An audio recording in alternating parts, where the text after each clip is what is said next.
What's going on, everybody, and welcome back to the channel. I appreciate everybody watching. I'm going to dig into a little bit more of what happened after I had finished all my training and everything, and I got off the truck with the trainer and all that. So after I was finished with the training and everything, I went back to the terminal there in Salt Lake City, and I wound up flying home. That was about the middle of October. And at that time, I knew my dad was not in good health. He was fighting a whole bunch of different cancers and different things at the time. And I knew his health wasn't going to get any better. So after I got home, I went to visit him. The week after I got home, it was on a Wednesday, went to go visit him. And he recognized me, he recognized my wife and everything. And then at that time, he was going to be deciding whether or not to be on hospice or not. That's how things were heading. So he agreed that he wanted to be on hospice, and get the help that he needed and things of that nature. So they got all that together. And like I said, he remembered me and my wife. He thanked me and my wife for coming and visiting and things of that nature. Then after that, the second week, his health was going downhill fast. I mean, like really fast, coming to look at it. And at that time in the second week, he didn't recognize me. He only recognized my wife and everything. He was in a hospital bed by that time, and he had on his left leg, gangrene started to set in really bad. I mean, gangrene was already there, a month or two prior on his left leg, but then it just started getting worse and worse and worse, and the pain started getting worse. And then at that point, me and one of my older brothers decided to help my mom take care of my dad, because he was going to be, from there on out, be in his hospital bed, I mean, he still could recognize a few of us, like my wife. He didn't recognize me very much. I don't remember if he recognized my mom or not. Of course, my mom was, taking care of him with his meds and things of that nature. And the whole point of hospice and everything was making him comfortable throughout the entire process. And so me and my brother were taking turns helping my mom, take care of him, and things of that nature. I'm not going to go into details because, it's kind of, for those of y'all who've had parents in hospice and had to take care of them, you know what I'm talking about. And if you need some more info, you can always look it up online and see what all the details is. But our whole point was not to send him to a nursing home. All of us were going to take care of him, between my mom, myself, my older brother, my wife, my older brother's fiance. We were all going to take care of my dad. And then by the third week, that was pretty much it. The third week, he was in a coma pretty much and didn't recognize anybody. He was on, some heavy medication not to be in pain and things of that nature. And finally, on November 5th, which was on a Sunday, my mom had called the hospice nurse, and because she wanted to give him some medication, but she was told by the hospice people, I guess, to give him some medication.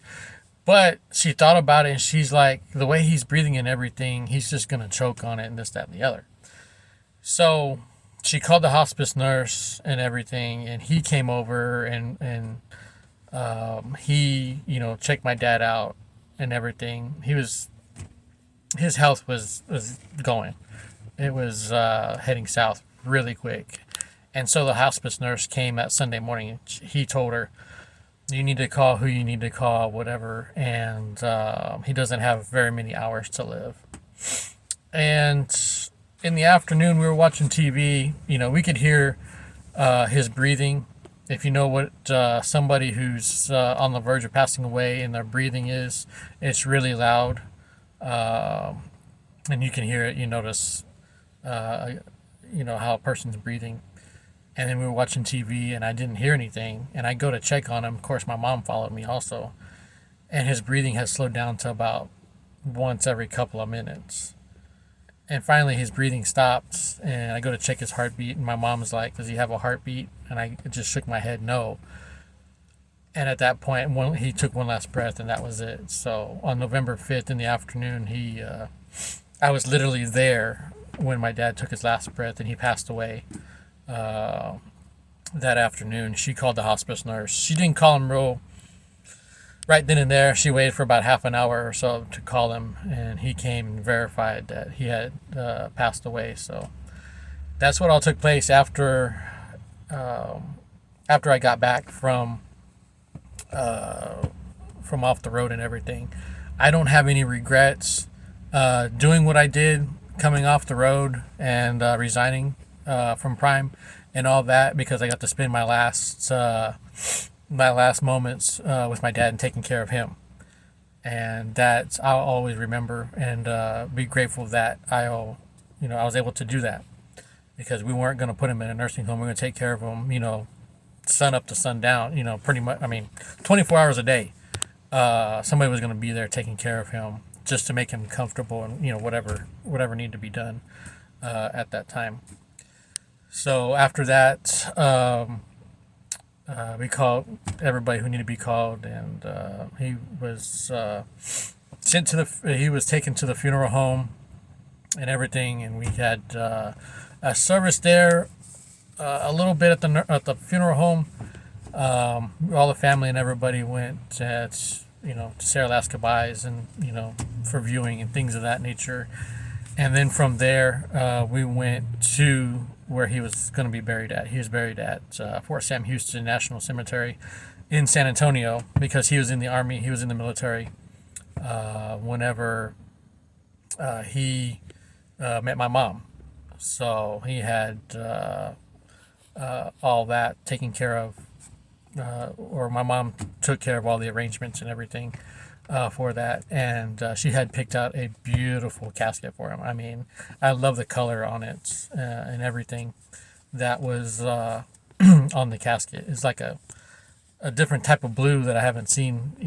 I can't say it's a teal color, because it wasn't. It was a steel casket that had an awesome paint job on it. Yeah, so my mom did great on that, and if I had a custom truck, I'd probably do the same color on it or something like that.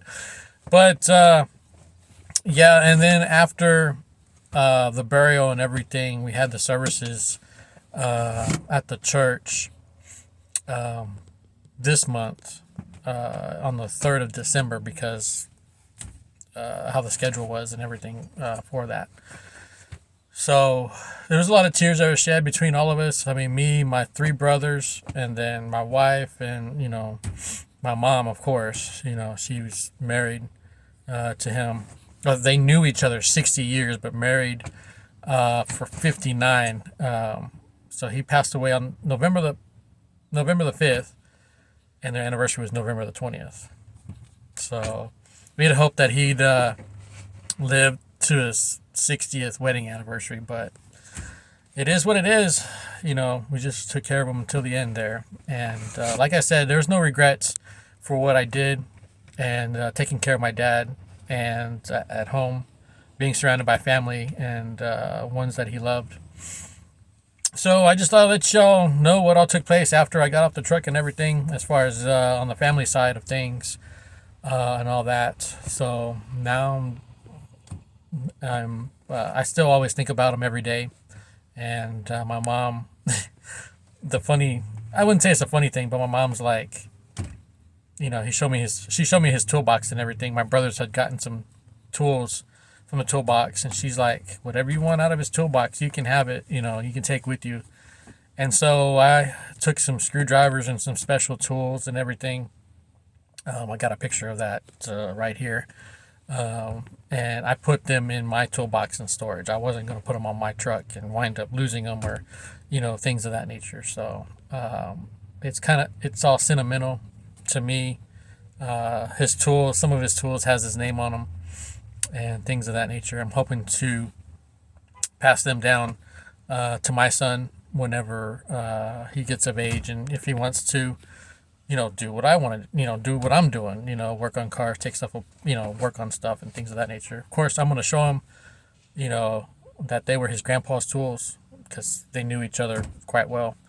And, you know, that's some of the things that takes place. I might get his toolbox. I don't know yet. Nobody has claimed it. I just told my mom, you know, not to worry about it right now because she's still, at the house. She says she's going to use some of it for some of her tools that she's got, and go from there. So there's a few more things I need to get out of it and take with me and put in my toolbox in storage. That way they're in a safe spot. If you got any comments, concerns, complaints, whatever, drop them down in the comments. I do read them. If you like the video, hit the thumbs up down below. If you haven't subscribed to the channel already, please subscribe. Please tell anybody and everybody that you about the channel. There is gonna be some changes coming up at the first of the year. I'm always changing stuff around, right? This is pretty much the last video of 2023. So next year things are changing, and there's going to be a few more videos coming out per month. I'm hoping to do 2 videos a week starting next month, starting in January, of different things. Not so much mechanical stuff. I mean, there's going to be a little bit of mechanical stuff, but more along the lines of cars and trucks and more detail about different cars and trucks and things of that nature.